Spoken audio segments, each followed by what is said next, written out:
y hoy vamos a estar viendo el tema de variables instrumentales y el estimador de two-stage least squares o mínimo cuadrado en dos etapas.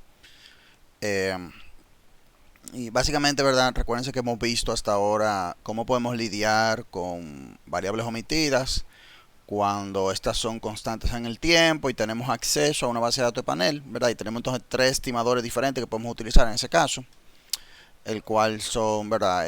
Primera diferencia, efecto fijo y efecto aleatorio.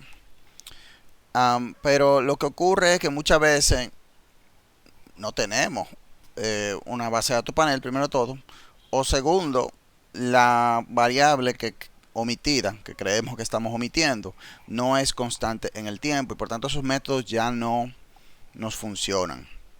Y para eso entonces vamos a tener que recurrir a otra metodología que es muy utilizada, que se llama variables instrumentales. Y específicamente vamos a usar un estimador que se va a llamar el two-stage least squares o el método de mínimo cuadrados en dos etapas. Y vamos a ver por qué tiene ese nombre. Eh, entonces, recordemos que este problema, ya yo lo he dicho bastante, creo, pero este problema de variable omitida. Perdónenme, disculpen. Eh, ok, ahora sí pueden ver. Sí, sí, gracias y disculpen. Bueno, como iba diciendo, entonces, recuérdense que este problema de variable omitida no es algo que podemos ignorar, porque, ¿verdad? Básicamente se están cayendo los supuestos de Gauss-Markov en el momento que tengamos esa variable omitida. Y entonces nuestro estimador de mínimo cuadrado ordinario va a ser un estimador sesgado y no consistente. Y más aún ese sesgo que puede ocurrir puede ser, y la misma no consistencia, puede ser positiva o negativa. Y muchas veces es difícil determinar si es positiva o negativa. O sea, si estoy sobreestimando o si estoy subestimando. Entonces, para resolver ese problema, vamos a hacer como cualquier otro problema en la vida. Y es que vamos a reconocer que tenemos un problema, ¿verdad? Reconocemos que tenemos un problema de variables omitidas. Y reconociendo que existe ese problema, entonces vamos a crear un método de estimación que tome en cuenta que esas variables no la estamos incluyendo en nuestra regresión. Y vamos a ver específicamente a qué me refiero con eso. Vamos a considerar un modelo de regresión con dos variables independientes, x1 y x2. Okay, si yo tengo y igual a beta 0 más beta 1 x1 más beta 2 x2 más e. Y vamos a decir que x2 es una variable no observable. Okay. Yo voy a definir entonces una variable nueva que se va a llamar u, que es parecida al nu que habíamos visto anteriormente, donde esto es básicamente un error compuesto, ¿verdad? Donde incluye el error de la regresión original, pero también incluye la variable omitida. ¿Ok? Y yo puedo entonces reescribir mi ecuación como y igual a beta 0 más beta 1 x1 más u. Claramente, yo no puedo asumir, ¿verdad?, que las variables x1 y u no están correlacionadas. ¿Ok? ¿Alguien me puede decir por qué yo no puedo asumir eso?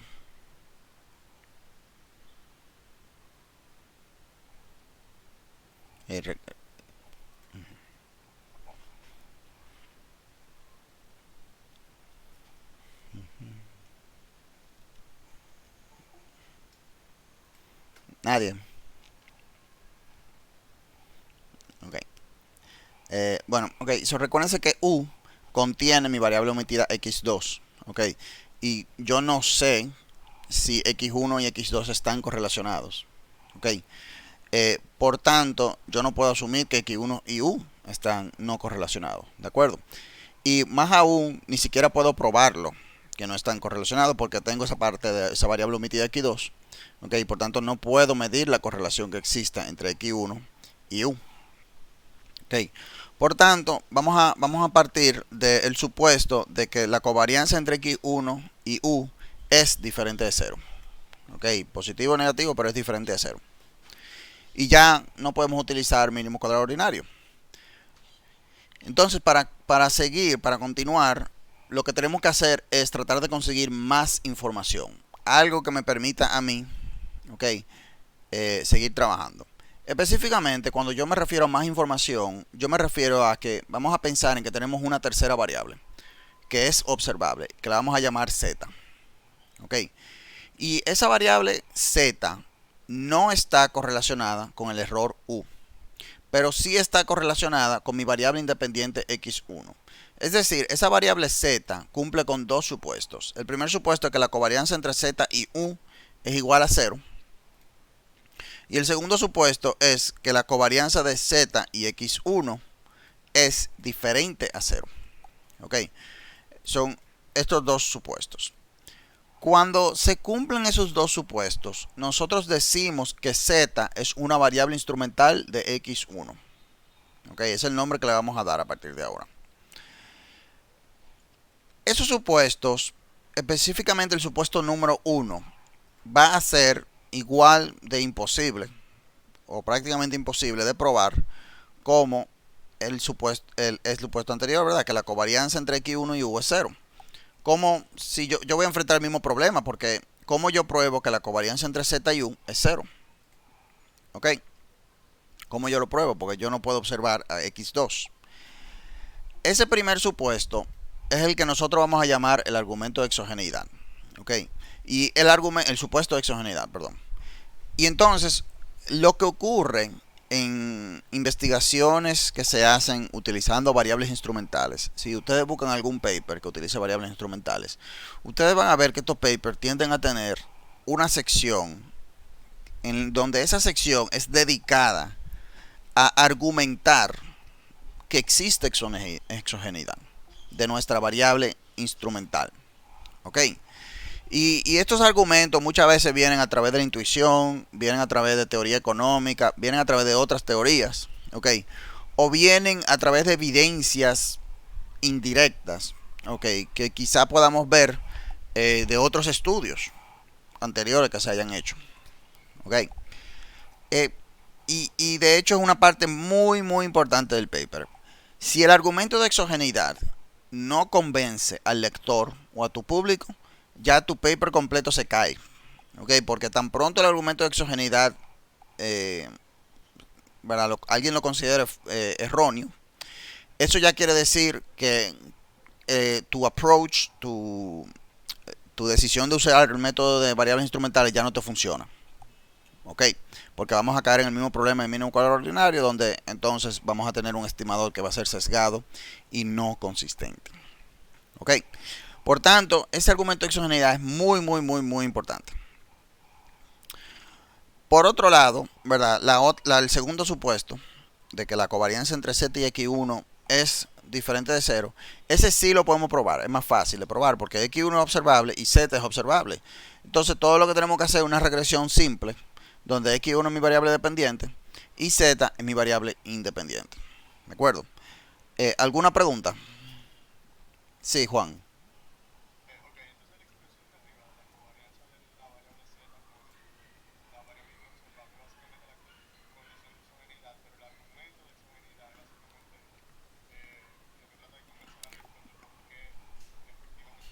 Exactamente, exactamente. Cuando yo te hablo de un argumento de exogeneidad, es que tú me estás argumentando que efectivamente se cumple la condición de exogeneidad. ¿Ok?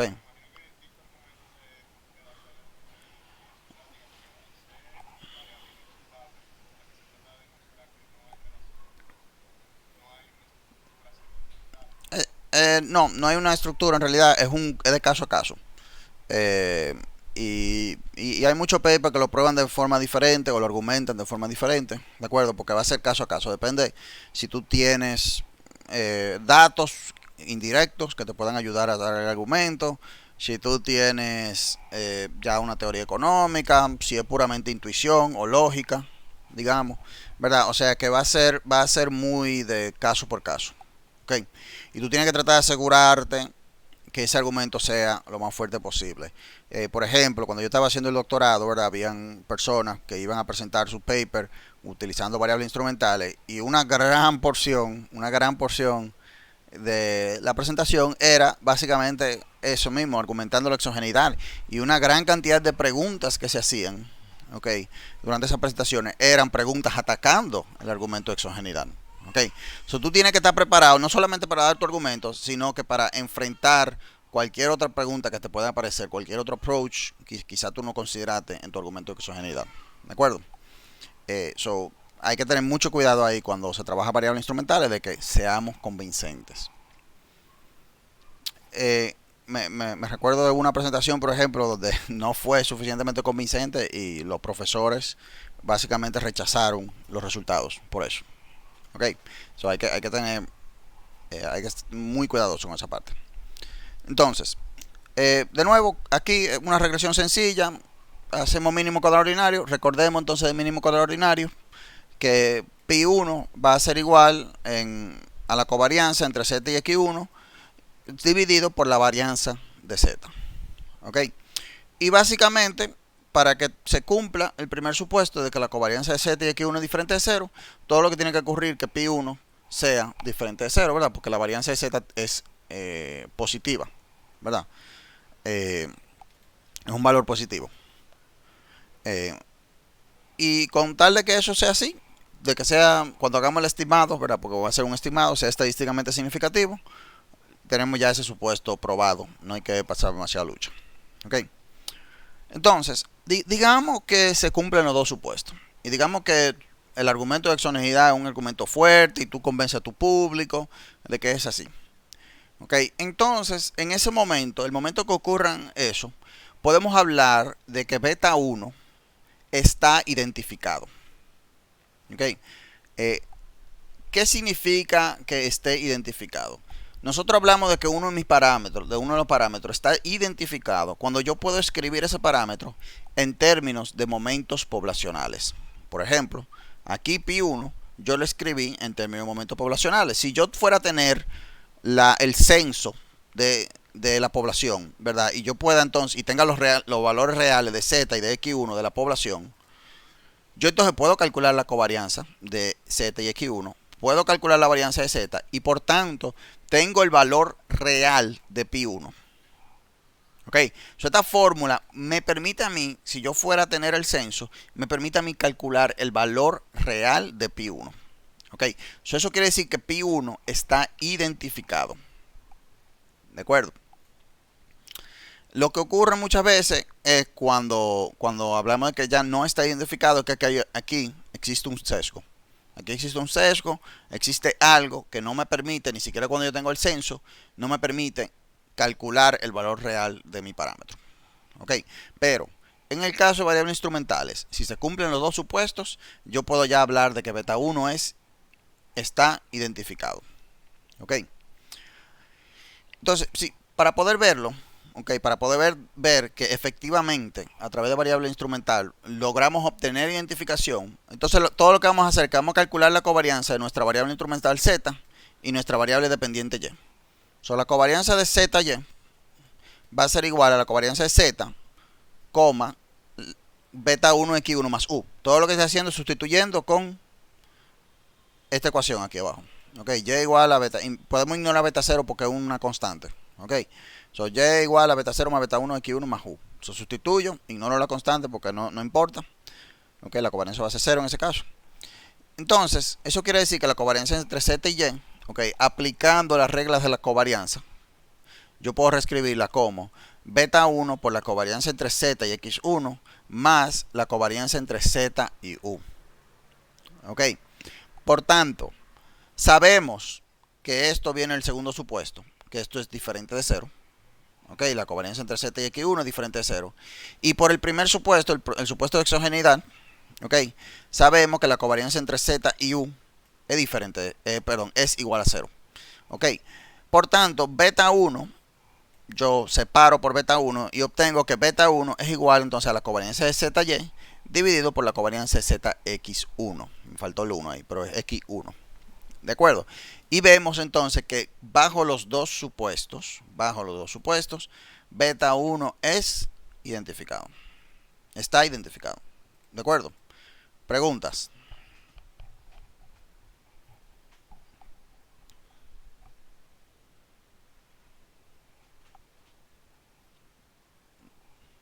Ok, no hay preguntas. Entonces, fíjense una cosita, bien rapidito.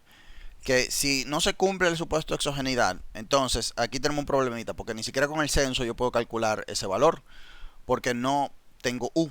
U no es observable para mí porque X2 no es observable. ¿De acuerdo? Y entonces eso es el sesgo que yo le indico, que le digo, que ya en ese caso beta 1 entonces no está identificado, ¿verdad? Porque ni siquiera con el valor censal, los valores censales de mis variables observables, yo pudiera calcular el valor real de beta 1. ¿Ok? Entonces, siguiendo. Eh, esto aquí es el valor real, ¿verdad? Si yo fuera a tener el valor censal. Usualmente no tenemos el censo, lo que tenemos es una muestra. Y por tanto, yo lo que procedo a hacer es que utilizo los análogos muestrales para obtener lo que vamos a llamar el estimador de variable instrumental, ¿verdad? Beta 1 hat, cachucha, como quieran llamarlo, es igual a la covarianza muestral entre Z y Y la covarianza muestral entre Z y X. ¿Ok? Por tanto, dado que yo tengo una muestra aleatoria de nuestra población de interés, podemos obtener entonces el valor del estimador IB, ¿okay? Del instrumental variable o variable instrumental. ¿Okay? Más aún, dado que ya yo tenga beta 1 cachucha, yo puedo proceder a calcular beta 0 cachucha, ¿verdad? Donde beta 0 cachucha no es más que la media de Y menos beta 1 cachucha por la media de X1. ¿Ok? Y entonces esto nos da a nosotros un estimador consistente, pero sesgado. ¿Ok? El problema de nosotros tener esta variable omitida es que no vamos a poder resolver el problema del sesgo a través de variable instrumental. Pero sí vamos a poder resolver por lo menos el problema de la consistencia. Y nosotros siempre vamos a preferir un estimador consistente. ¿Okay? Siempre vamos a querer que nuestro estimador sea consistente. Eso es una condición necesaria. ¿Okay? Y que sea no sesgado es una condición más de deseo. Digamos que bueno, fuera bueno tenerlo. ¿Okay? El óptimo fuera que tuviéramos un estimador no sesgado. Pero si no se puede, nosotros aceptamos un estimador que sea consistente pero sesgado. ¿De acuerdo? ¿Por qué es eso? Bueno, porque sabemos que al nuestro estimador ser consistente, sabemos que si fuéramos a tener el censo, yo puedo calcular exactamente el valor de mi parámetro. ¿Ok? Aun cuando, ¿verdad? Al yo tener muestras, tenga ese sesgo. ¿Ok? Y otra cosa es que al aumentar la muestra, sabemos que ese sesgo asintóticamente se va reduciendo hasta cero. ¿Ok? Ya que en el límite tenemos que es consistente, es decir, es su valor real. ¿Preguntas?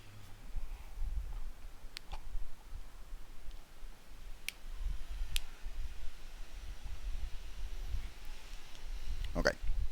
Entonces recuérdense, variables instrumentales, el estimador de variables instrumentales va a ser consistente, pero va a ser sesgado. Ok. Ahora, si queremos hacer inferencia estadística, siempre queremos hacer inferencia estadística. Entonces, para poder hacer inferencia estadística vamos a requerir de dos supuestos más, ¿verdad? Primero de todo vamos a tener que asumir homoceasticidad condicional a la variable instrumental. Ok. Si tenemos ese supuesto, vamos a obtener que bajo el teorema del límite central, mi estimador de variable instrumental va a tener una distribución normal. Y por tanto, yo puedo utilizar la distribución normal para hacer el cálculo de mis estadísticos T, por ejemplo. ¿Ok? Más aún, yo voy a saber que la varianza de U, ¿verdad? Va a estar dado por el valor esperado de U al cuadrado, dado mi variable instrumental.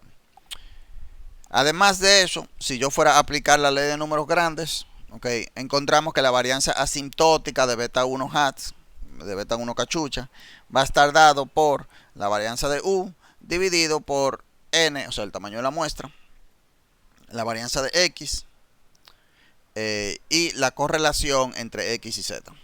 ¿Okay? So, fíjense que por esto podemos ver que mientras mayor mi muestra, ¿okay?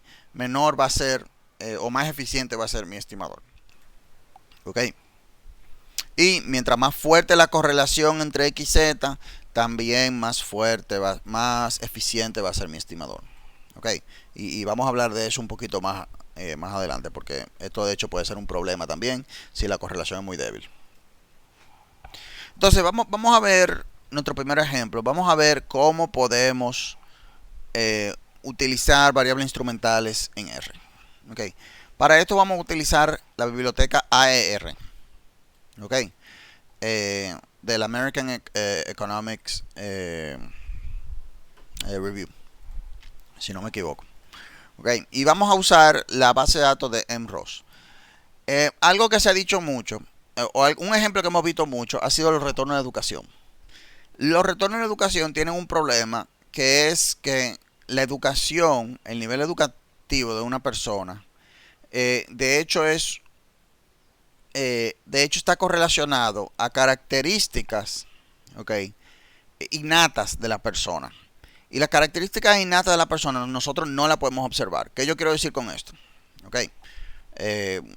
Desafortunadamente no todos nacemos con las mismas habilidades, ¿ok?, sino que tenemos genes que afectan las cosas que podemos hacer mejor, ¿verdad? Por ejemplo, yo, por mucho que yo quisiera, por mucho que yo practicara, yo jamás en la vida pudiera jugar basquetbol como LeBron James ni como Michael Jordan, ¿ok? Ellos tienen unos genes dentro de ellos que le permiten a ellos sobresalir hasta comparado con sus compañeros, ¿ok?, con sus otros basquetbolistas profesionales.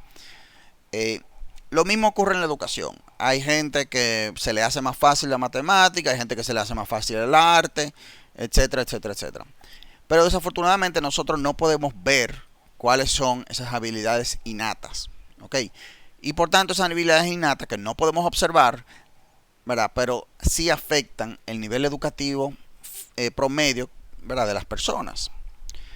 ¿Ok? Y por tanto, si fuéramos a hacer la regresión sencilla de los retornos en educación que hemos ido haciendo anteriormente, ¿verdad?, donde yo tengo mi variable dependiente, el logaritmo de los salarios, y como mi variable independiente de la educación, lo que va a ocurrir es que esta regresión va a ser, el estimado va a ser no consistente y va a ser sesgado de paso también. ¿Ok? Ahora, aquí en la literatura de los retornos de educación se han propuesto muchísimas diferentes variables instrumentales. Una de las variables instrumentales que se ha propuesto ha sido la educación del padre. ¿Ok? Y el argumento de exogeneidad ahí va de la siguiente manera. Los genes que tú recibes de tu padre son aleatorios. ¿Ok? Por tanto, en promedio, se puede decir que la educación del padre, ¿ok?, primero de todo, sí está correlacionado con la educación de mía, o sea, la educación de mi padre está correlacionada con la educación mía. Los padres con mayor educación tienden a tener hijos con mayor educación, pero los genes que yo recibo de mi padre, la correlación es débil o quizás no existente por la aleatoriedad, ¿verdad? Porque yo quizás reciba genes de mi madre que cubran esa parte. Ese es más o menos un argumento. ¿Qué tan fuerte o débil es el argumento? Ya, bueno, eso es otra cosa. ¿Ok? Personalmente no me convence mucho, pero es un argumento que se ha hecho. Entonces lo que podemos hacer es, digamos que si nos convence el argumento, ¿ok?, y utilizamos la educación del padre, ¿verdad? Primero de todo, probamos que la educación del padre está correlacionada con la educación del joven, del niño o de la niña, ¿ok? Y utilizamos entonces eso como variable instrumental. ¿Cómo lo aplicamos en R? Bueno, en R lo que vamos a usar va a ser la función IVReg, ¿ok? Instrumental Variable Regression. Vamos a escribir nuestra regresión original, ¿ok? So, el wage contra educación. Vamos a poner una barra horizontal, ¿ok? Y después de esa barra horizontal vamos a poner todas nuestras variables exógenas, ¿ok? Y lo vamos a ver en más detalle qué quiero decir con eso más adelante, ¿ok? Pero en este caso vamos a poner nuestra variable instrumental, que es esa variable exógena en este caso, la única que tenemos, que va a ser la educación del padre, ¿ok? Ponemos la coma y le indicamos de dónde vienen los datos. Sencillo. ¿Okay? Si fuéramos a ver los resultados, cuando veamos los resultados de esto, ¿okay?, de esa tercera regresión, yo solamente le presento los resultados de la tercera regresión. ¿Okay? Las otras dos, si quieren ver los resultados, son bienvenidos a hacerlo ustedes mismos. ¿Okay? Pero de esa tercera regresión, fíjense algo interesante. Aquí en ningún lado me aparece cuál es mi variable instrumental, sino que me dice a mí, sino que me dice a mí que educación, ¿verdad? El parámetro de la educación, el beta 1, es 0.059. Es decir, los retornos de la educación son de un 5.9% por cada año de educación. ¿De acuerdo? y no me presenta la variable instrumental. ¿De acuerdo? ¿Por qué? Porque cuando yo haga mi estimado, recuérdense, yendo para acá atrás, aun cuando yo haga variable instrumental, fíjense que lo que yo estoy calculando es beta 1. Y beta 1 es, si volvemos a nuestra regresión, beta 1 es el parámetro de x1 de mi variable endógena. ¿Ok? Es decir, que aun cuando yo utilice variables instrumentales, el parámetro que yo estoy calculando, que yo estoy obteniendo, el cual yo estoy estimando, es el parámetro de mi regresión original. ¿Ok? Por tanto, yo puedo hacer la interpretación directamente. Yo puedo interpretar directamente utilizando la ecuación original. ¿De acuerdo? Preguntas.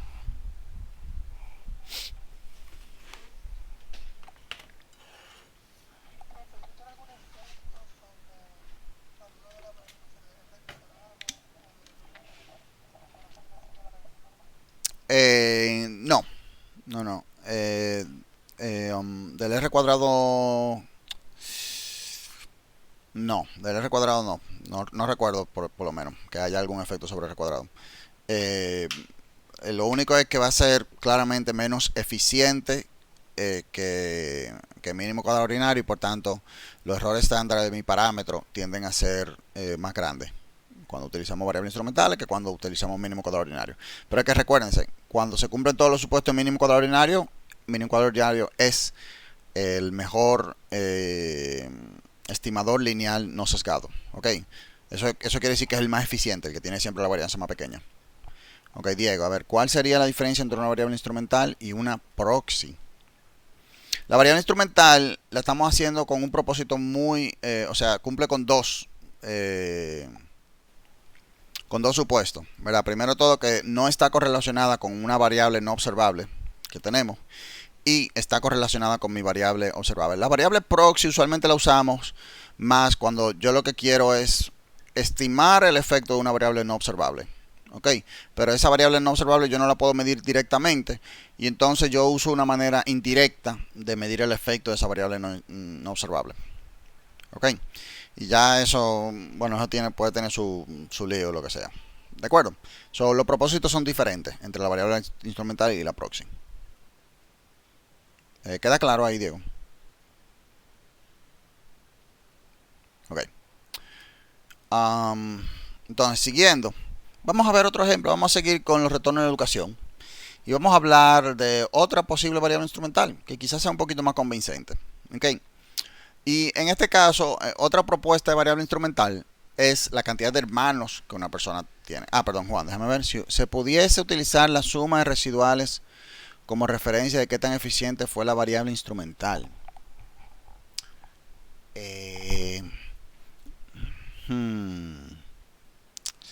La eficiencia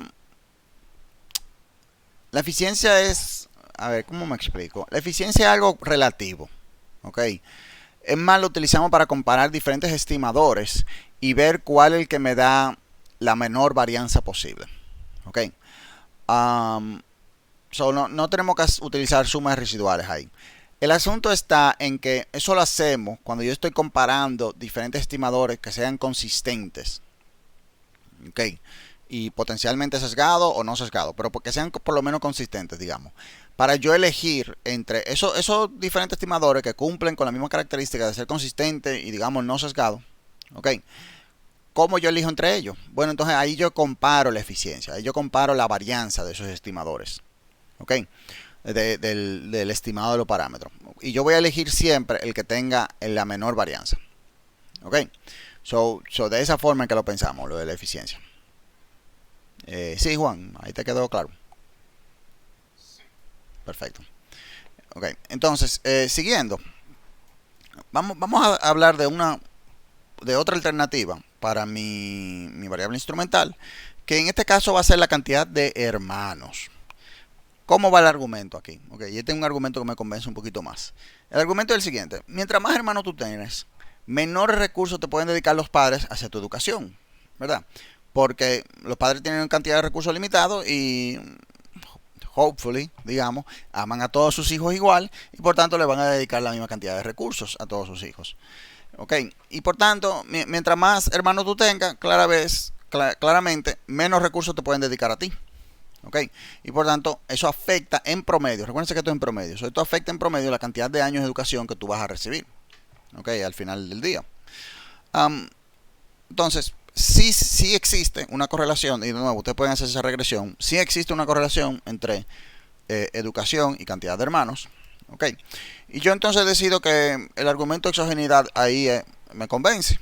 Y yo procedo a hacer mi regresión de variable instrumental con el IVReg. Pongo aquí el wage contra educación, mi barra horizontal, no horizontal, vertical. Y pongo mi variable exógenas, que en este caso solo es una, que va a ser siblings, ¿verdad? Cantidad de hermanos, utilizando la base de datos wage2. Y vemos aquí de nuevo otros resultados, donde ahora vamos a ver que los retornos de educación son de 12.2%. Okay. Y fíjense que hay mucha diferencia entre los diferentes estimados que hemos obtenido. Okay. Uno era 5.9, este más que lo duplica, un 12.2% de retorno a la educación. Okay. Puede ser por diferentes épocas de la base de datos, primero todo, aunque tuvieran que ser épocas muy diferentes.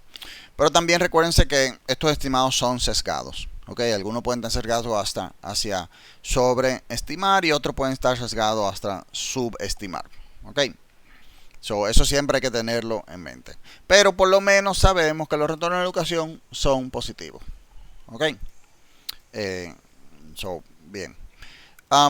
Ahora, existe un problema que puede ocurrir cuando la correlación entre mi variable instrumental y mi variable endógena es muy débil. ¿Ok? Y este problema nosotros lo vamos a llamar el problema de instrumentos débiles. ¿Ok? Cuando la relación entre esas dos variables es muy débil. ¿Ok? Y aunque hayamos hecho un argumento de exogeneidad, no quiere decir que nuestro argumento de exogeneidad siempre es correcto. ¿Ok? Aunque sea convincente. Por tanto, puede que exista alguna relación entre U y Z. Okay, o sea, no se cumple el supuesto. De cualquier manera, yo utilizo variable instrumental porque entendemos que, ¿verdad?, el argumento de exogeneidad es bueno y válido. Okay. Ahora, el problema es que si la correlación entre mi instrumento y mi variable independiente y mi variable dependiente, perdón, no es independiente, mi variable independiente endógena. Okay. Si esa relación es débil, esta correlación, esa correlación que puede existir entre mi variable no observable y mi variable instrumental puede hacer que el sesgo asintótico de mi estimador explote. Sea muy grande. Vamos a ver a qué yo me refiero con eso.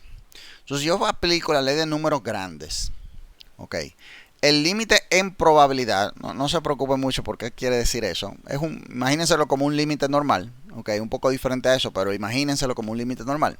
El límite en probabilidad de mi estimador de variable instrumental va a estar dado por, el límite de beta 1 hat va a ser igual a beta 1, que es el valor real, más la correlación entre ZU sobre la correlación entre ZX, por la desviación estándar relativa de U y X.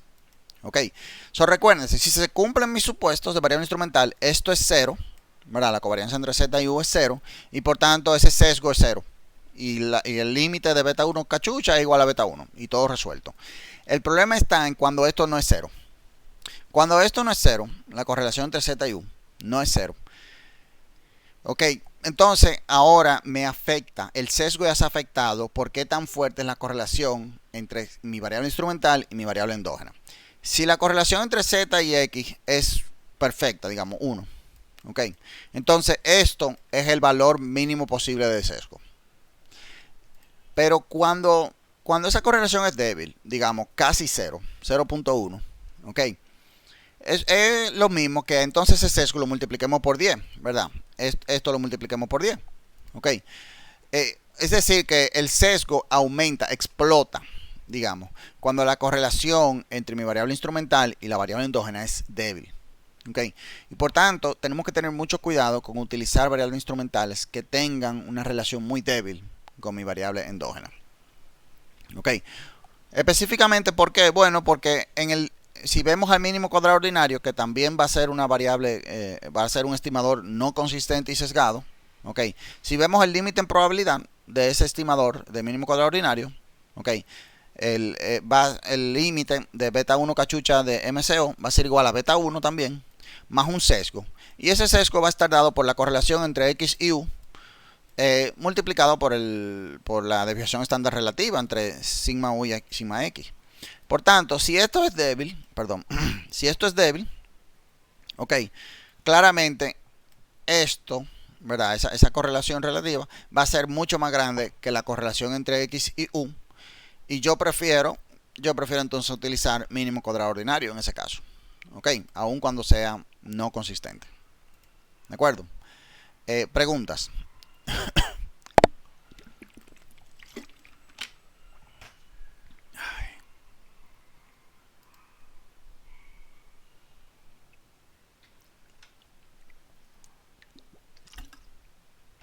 Ok.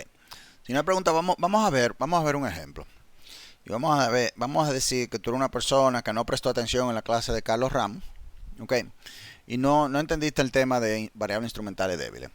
Y a ti te piden que hagas un estudio, ok, donde veas cuáles son los efectos que tiene fumar cigarrillos en el embarazo. Okay, ¿qué efecto tiene eso sobre el niño o la niña que van a hacer? Ok. Um, Ahora, el problema está en que si yo fuera a utilizar solamente la cantidad de paquetes, digamos, que una persona fuma, ok, como mi variable dependiente, puede que existan otros comportamientos, ok, de esa persona. Una persona que fuma mucho cigarrillo puede ser una persona también que toma mucho alcohol, o que fuma marihuana, o que, qué sé yo, se da un pase de cocaína, ¿verdad? Tenga otros hábitos peligrosos. Ok, puede que sea eso, pero yo no puedo observar esos otros hábitos peligrosos que pueden afectar a la salud del niño. Ok, entonces la cantidad de cigarrillos que se fuma una persona al mes es una variable endógena, digamos. Ok, pero digamos que yo pienso en una variable instrumental, que sería el precio del cigarrillo. Ok, si creemos en la teoría de la oferta y la demanda, mientras a mayor precio de un bien, menor es la demanda por ese bien. Ok, eso debería de ser cierto. Ok. Ahora, pero digamos que yo no presté atención a Carlos Ramos, yo no hice esta regresión. Y vamos a ver el resultado de esa regresión un momentico. Pero digamos que yo no la hice. Y que yo decido proseguir, ¿verdad? Y hago mi regresión de variables instrumentales, donde utilizo el precio de cigarrillo como mi variable instrumental. Ok. Donde mi variable dependiente va a ser el peso al nacimiento del bebé. Ok, que está usualmente correlacionado con la salud del bebé. Ok, y mi variable independiente endógena va a ser la cantidad de cigarrillos que se fuma. Vamos a ver la primera regresión. Y vamos a ver algo interesante aquí, ¿verdad? El precio del cigarrillo, de hecho, no es estadísticamente significativo a la cantidad de cigarrillos que una persona fume. ¿Alguien puede pensar por qué?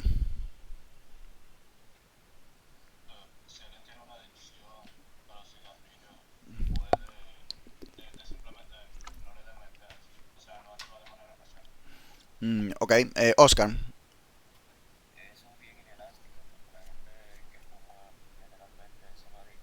Ujú.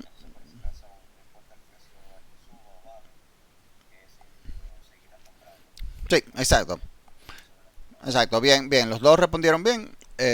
Me gustó que mencionaron inelástico, ¿ok?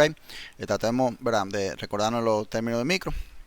¿Verdad? Exactamente, es inelástico porque hay una adicción que es causada por la nicotina que existe en los paquetes, en los cigarrillos. ¿De acuerdo? Y por tanto, el bien ya no se comporta como los bienes, o sea, no sigue exactamente la ley de oferta y demanda, digamos. No, o sea, no lo que pensaríamos usualmente que sería. ¿Ok? Pero, de nuevo, ¿verdad? No presté atención a la clase de Carlos Ramos y prosigo a utilizarlo de cualquier manera, ¿verdad? Porque veo que ese número es positivo y bueno, es positivo, que vamos a seguir usándolo. ¿Y qué ocurre cuando yo hago esa regresión? ¿Qué ocurre? ¿Ok?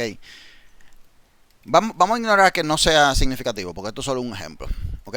Pero fíjense algo interesante. Según esta regresión, según esta regresión me está diciendo a mí que por cada paquete al mes, creo que era al mes o al día, no me recuerdo, al mes que yo me fume el cigarrillo, el bebé va a nacer con 3 libras adicionales. ¿Ok? O sea que si yo soy, no sé, de una de esas empresas de cigarrillo, Marlboro o cualquiera de esas, yo puedo utilizar este argumento a gente que no sepa y decirle, ah, mira, fumar cigarrillo es bueno. ¿Ok? Como yo hacía en los años 50, en los años 60, que decían que fumar cigarrillo era bueno. ¿Ok? En el embarazo era bueno. Eso era algo que decían antes. Y yo pudiera, si yo no tengo, digamos, ética y quiero nada más vender cigarrillos, yo puedo decir eso y mostrarle esto a alguien que no sepa bien lo que está ocurriendo ahí detrás, ¿ok? Y decirle, mira, es positivo, o sea, claramente es bueno para el bebé. Y sabemos que eso no es cierto, ¿ok? Y este problema es causado de nuevo, por el simple hecho de que estamos utilizando una variable instrumental que es débil, ¿ok? Eh, Preguntas.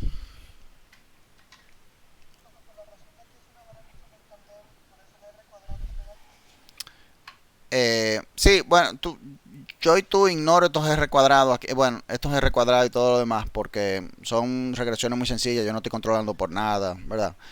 Pero sí, también, o sea, sí, o sea, es por el hecho también de que estoy haciendo regresiones que no son buenas, ¿ok?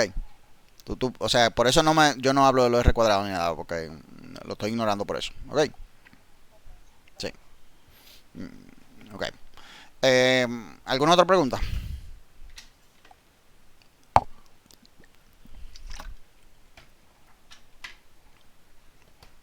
Ok, siguiendo. Entonces vamos ahora a expandir. Vamos ahora a aplicar esto que hemos aprendido de variables instrumentales en una regresión múltiple. ¿Ok? Donde yo ahora tengo una tercera variable en mi regresión, digamos, y puedo tener muchas más, pero una tercera variable, Z2, donde Z2 ahora es una variable independiente exógena. ¿Ok? Sabemos que Z2 no está correlacionado con esa variable no observable. Lo sabemos. ¿Ok? O no tenemos ninguna sospecha de que pueda estar correlacionado. ¿Ok? Y vamos a tener nuestra variable instrumental Z1, ¿ok? Para nuestra variable endógena X1. ¿Ok? Entonces, de aquí vamos a proceder como hicimos anteriormente. Yo primero voy a estimar la relación entre Z1 y X1.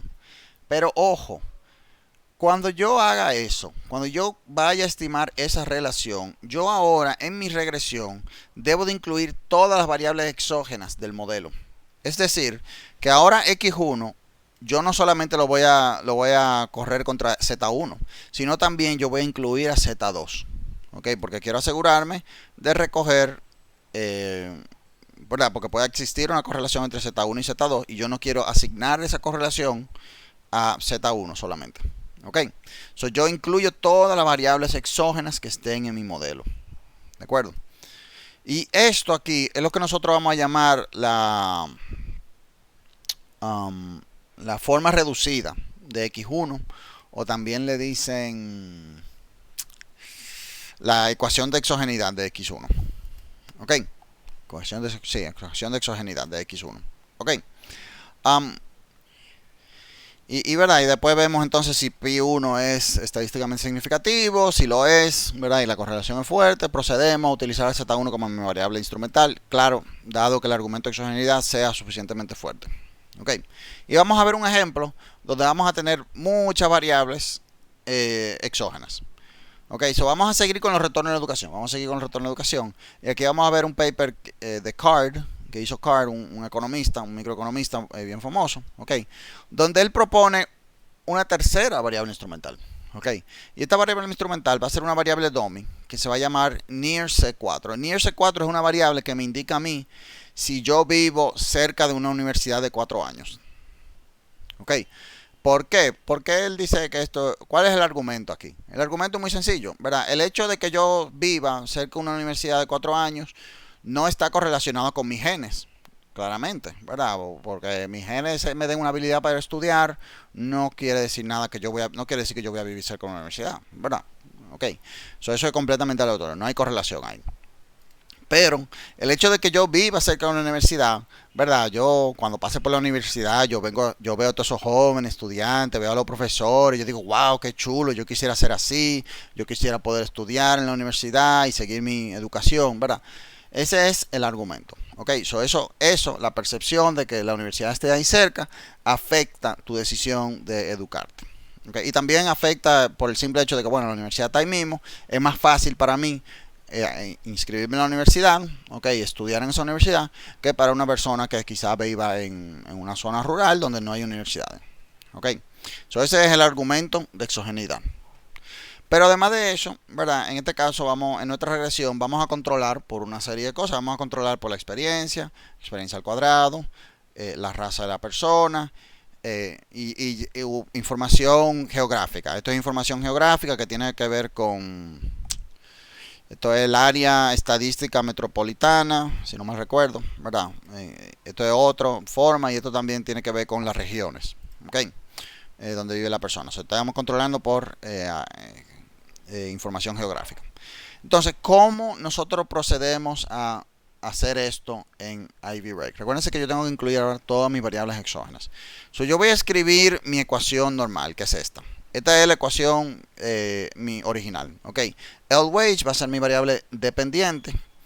Y mis variables independientes va a ser educación, experiencia, experiencia al cuadrado, raza y las geográficas. Y yo voy a poner entonces mi barrita vertical. Y voy a poner ahora todas mis variables exógenas. ¿Cuáles son mis variables exógenas? Mis variables exógenas son todas estas, a excepción de educación, más, ¿verdad? Que están aquí, más mi variable instrumental. Ok. Yo tengo que poner todas mis variables exógenas. No se olviden de eso. Ok. Y entonces esto va a ser mi regresión instrumental. Ok. Perdón, esto también se llama la ecuación instrumental. Esto aquí. Ok, la ecuación instrumental. Entonces, si vemos los resultados, de nuevo, fíjense que en los resultados no aparece near C4, no aparece, ok, sino que de una vez vamos a obtener el resultado de los retornos de la educación. Y fíjense que aquí, en este caso, los retornos de la educación me dicen a mí que es alrededor de un 13.2% de retorno por cada año de educación obtenido. Ok. Preguntas.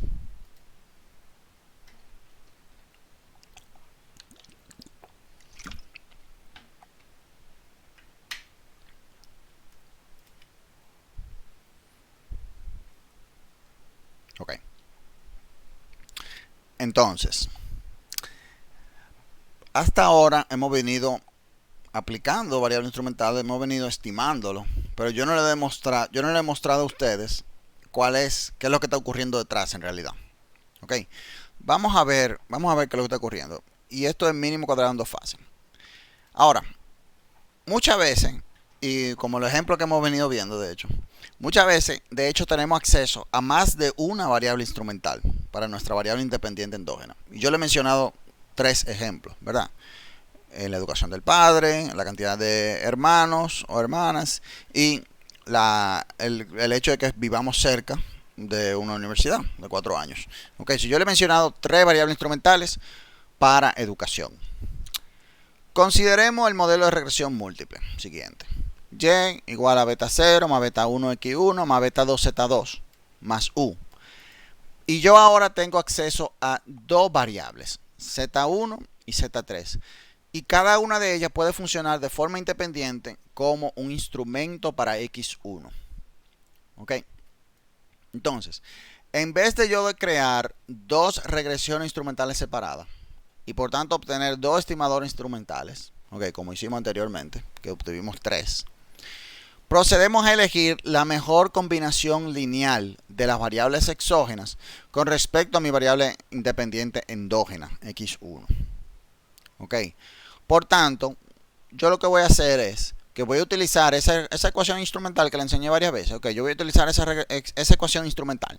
Ok, en este caso va a estar dado por x1 igual a pi0 más pi1z1, que es mi primera variable instrumental, más pi2z2 más pi3z3, que es mi segunda variable instrumental, más nu. Ok, donde se cumple el supuesto de que el valor esperado de nu es 0 y la covarianza, que existe entre mis variables exógenas y ese error es 0. ¿Ok? Entonces yo hago esa regresión. Yo corro esa regresión con mínimo cuadrado ordinario.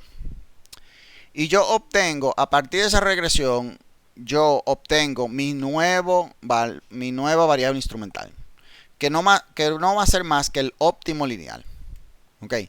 De x1 contra las variables exógenas. En otras palabras, mi variable instrumental ahora va a ser algo que se llama x1, que yo le voy a poner x1 estrella, ¿ok? Que no es más que el valor predecido por mi regresión, ¿ok? So, yo voy a calcular ese x1 estrella como el pi0 estimado más pi1 estimado z1 más pi2 estimado z2 más pi3 estimado z3, ¿ok?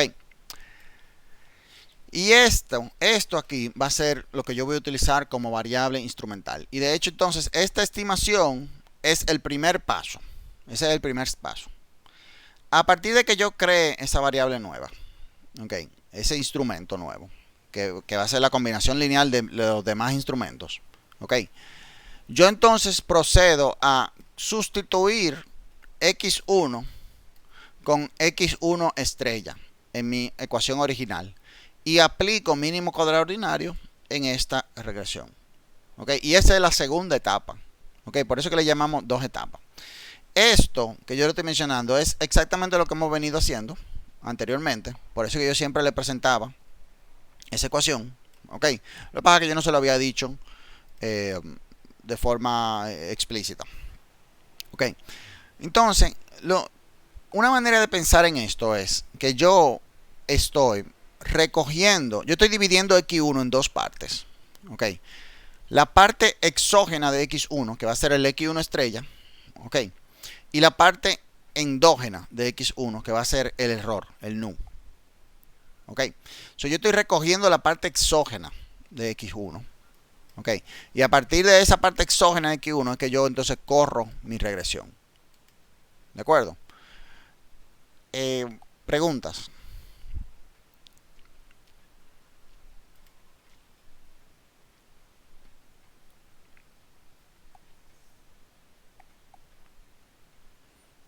Ok. Entonces, ¿cómo procedemos? Okay, vamos a ver un ejemplo. Y de nuevo vamos a seguir viendo la educación, los retornos de la educación. Y vamos a decir que yo tengo dos variables instrumentales. Okay, la educación de la madre y la educación del padre. Okay. Ahora, recuérdense que el primer supuesto es que mi variable instrumental esté correlacionada con mi variable independiente, endógena. ¿Ok? En este caso, ¿cómo yo hago eso? ¿Cómo yo hago eso? Si yo tengo dos variables instrumentales. Bueno, en ese caso, en el caso de que tengamos más de una variable instrumental, ¿verdad? Para mi variable endógena, lo que vamos a hacer es que vamos a ver si conjuntamente mis variables instrumentales son conjuntamente significativas. O sea, en otra palabra, vamos a hacer una prueba F, una prueba de ANOVA. ¿Ok? Un análisis ANOVA. ¿Ok? So, yo corro mi regresión con mis variables instrumentales, corro la regresión sin las variables instrumentales y calculo, ¿verdad? Hago el estimado ANOVA. ¿Ok? De mi regresión no restringida y mi regresión restringida. Bueno, debería ser al revés en realidad. Restringida y no restringida. Pero bueno, no importa mucho. Y lo que vamos a ver es que efectivamente, okay, es estadísticamente significativo y por tanto son conjuntamente significativos. Okay.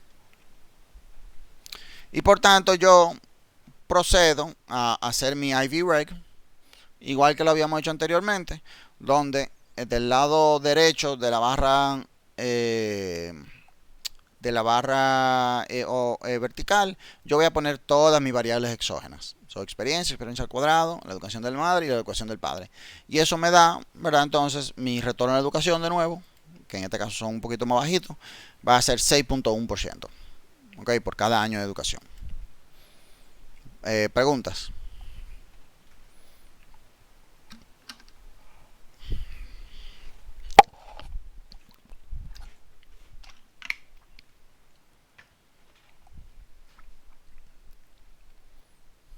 Ok. Entonces, algo interesante que yo le dije es que el argumento de exogeneidad, bueno, el segundo supuesto, am, no necesariamente lo podemos probar, ¿verdad?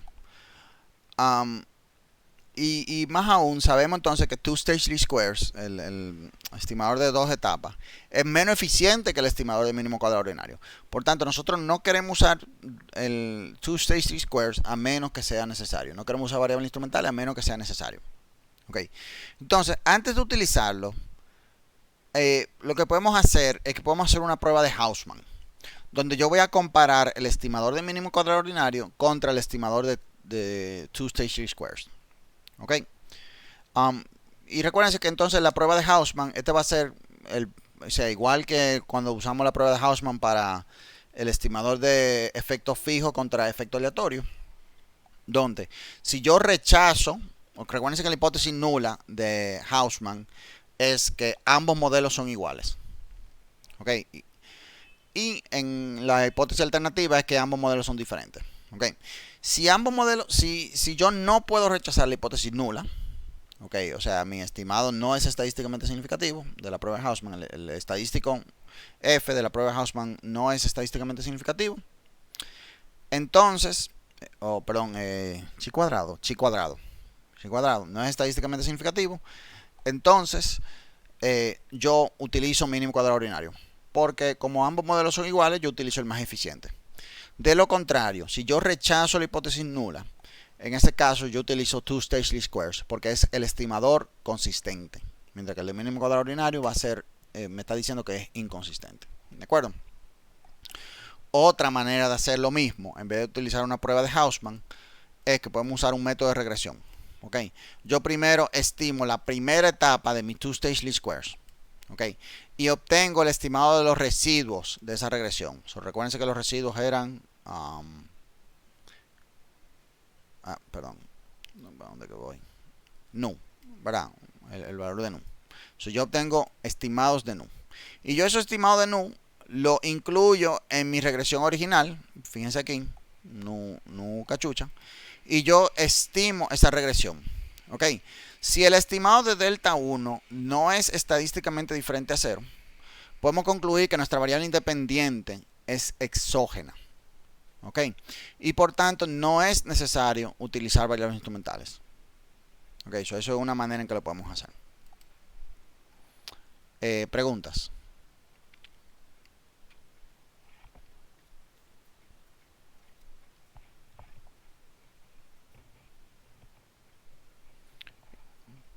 Bueno, y para que quede claro, ¿verdad? Si esto es estadísticamente igual a 0, ¿ok? Sí, o sea, no es significativo. Eso quiere decir que no tenemos una parte endógena de X1, sino que tenemos solamente parte exógena de X1 y por tanto no tenemos un problema de endogeneidad. ¿Ok? Eso es una manera que podemos utilizar. Okay. Entonces, vamos a ver otro ejemplo. Vamos a ver, ¿verdad? De nuevo, vamos a utilizar la madre y el padre. ¿Ok? Y vamos a hacer esa regresión, vamos a calcular los residuos, ¿verdad? Recuérdense entonces que yo esta regresión la estoy guardando como s.lm.2. Para yo obtener los residuos, yo lo que puedo hacer es obtenerlo del objeto s.lm.2 con el símbolo de dinero, los residuos. Ok, resid, así mismo. Y esos son los residuos, hacemos esa regresión y lo que vemos es que sí son estadísticamente significativos y por tanto tenemos un problema de endogeneidad. Ok, y yo utilizo variables instrumentales. ¿De acuerdo? Ok. Ahora, por otro lado, de nuevo, por otro lado, yo le había dicho a ustedes que yo no puedo probar el hecho de que mis variables instrumentales sean exógenas. Ok. Es decir, recuerden que yo tengo que hacer un argumento de exogenidad para mis variables instrumentales. Y yo le dije que no es posible probar que sea exógena. Eso no era completamente cierto. Ok. Cuando yo tengo más de una variable instrumental, yo puedo mostrar exogeneidad de una parte de mis variables instrumentales. No de todas, pero de una parte de ellas. Ok. Y la forma en que lo vamos a hacer es utilizando de nuevo una prueba de Hausman. ¿Ok? Donde aquí yo estoy comparando dos modelos. En un modelo donde yo voy a tener un subgrupo de mis variables instrumentales. ¿Ok? Un subgrupo. Eso no pueden ser todas, sino un subgrupo solamente. Y en el otro modelo donde yo tengo todas mis variables instrumentales. ¿Ok? Y entonces yo puedo ver si las variables exógenas ya incluidas en el modelo son en realidad exógenas. ¿Ok? Si yo no puedo rechazar la hipótesis nuda de que los dos modelos son iguales, entonces concluimos que las variables sí eran exógenas. Okay, so si yo no puedo rechazar la hipótesis nula, ya yo sé que ese subgrupo, el subgrupo de variables instrumentales son exógenas. Solamente ese subgrupo. Okay. De lo contrario, si yo rechazo la hipótesis nula, okay, entonces yo entramos en otro problema, porque ahora yo no sé cuáles de mis variables instrumentales son exógenas y cuáles son endógenas. Okay. Yo sé que algunas son endógenas, pero yo no sé cuáles. Yo no sé si son el del subgrupo o si son las otras que yo no incluí en el subgrupo. Entonces, esta prueba, la forma en que se hace en la práctica es que nosotros vamos a usar esa prueba para el argumento de exogenidad para nuestras variables que no estamos muy convencidos de que sean exógenas. Es decir, digamos que yo tengo tres variables instrumentales. La cantidad de siblings, la educación del padre y la educación de la madre. Esas son mis tres variables instrumentales para educación. El argumento de exogenidad de la cantidad de siblings me convence. Ese no hay que argumentarlo. O sea, el argumento es muy bueno, muy fuerte. Pero la educación del padre y la educación de la madre no me convence mucho porque, bueno, ¿de dónde salen los genes? Los genes míos salen de mis padres. ¿De acuerdo? O sea, no me convence mucho de que ahí no pueda haber una relación. O sea, un problema de endogeneidad. Entonces, yo el subgrupo de variables instrumentales que voy a probar va a ser esas dos. La educación del madre y la educación del padre. ¿Ok? Si yo no rechazo la hipótesis nula, perdón, entonces yo sé que la educación de la madre y la educación del padre son exógenas. ¿Ok? Pero si yo no lo puedo rechazar, entonces yo no sé cuál de las tres es que es endógena. O pueden ser las tres endógenas. ¿Ok? Preguntas.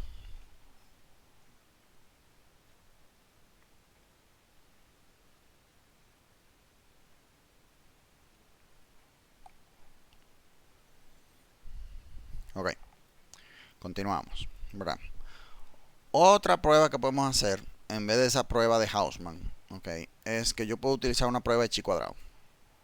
Okay, donde yo obtengo los residuos de U cachucha de mi regresión de 2/c², o sea, de la regresión completa.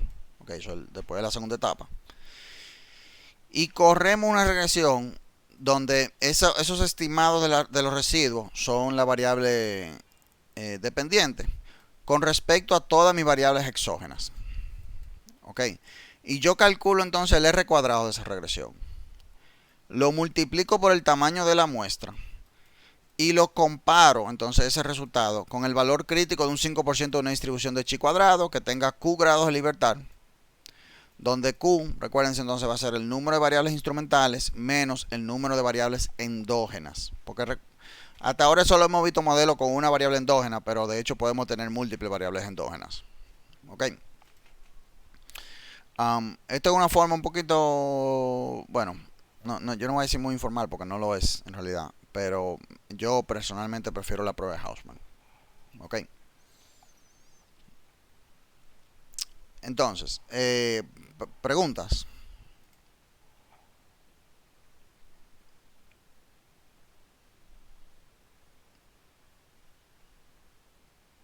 Ok. Entonces, ya para finalizar, existe un segundo problema con variables instrumentales que se puede presentar. Yo no voy a entrar en mucho detalle porque es un problema un poco más técnico de ver. Pero este es el problema de too many instrumental variables, de muchas variables instrumentales. Ok. So uno puede pensar que, bueno, yo debería de incluir todas las variables instrumentales que yo pueda pensar, ok, porque me dan más y más información, ok. Pero eso también puede ser un problema si yo incluyo demasiadas variables instrumentales. porque podemos tener un problema similar a cuando utilizamos demasiadas variables independientes en mínimo cuadrado ordinario. ¿Ok?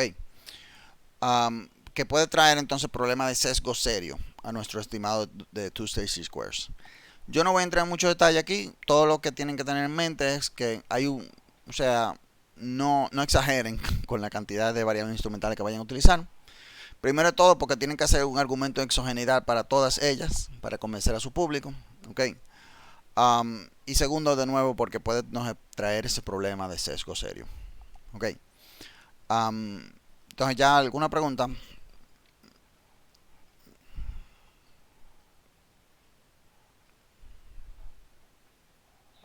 Sí, sí.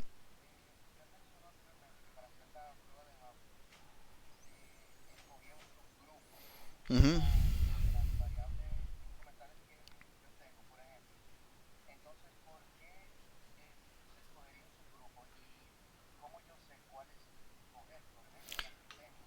Ujú.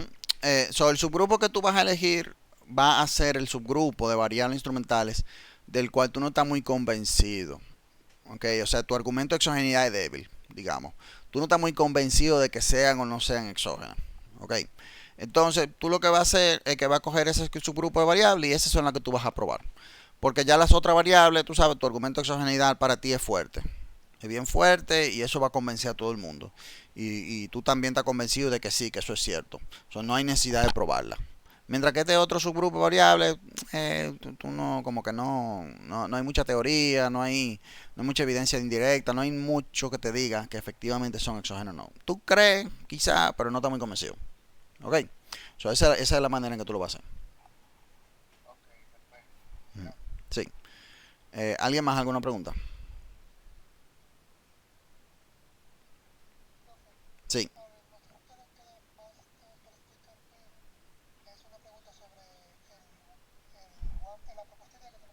Sí.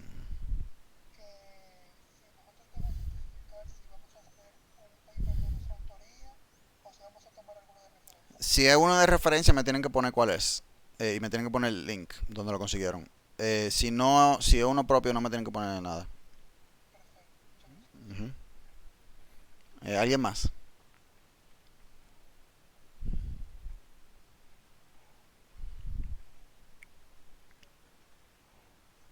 Ok, puede ser pregunta en general de la clase, no tiene que ser el tema ahora. Eh,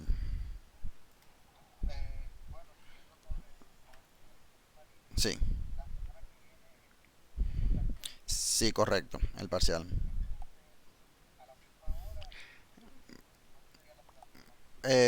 Técnicamente esta clase hasta las 10 de la noche, ¿verdad? Eh, sí, bueno, vayan calculando sus 4 horas de ser en bien. Ujú. ¿Alguien más?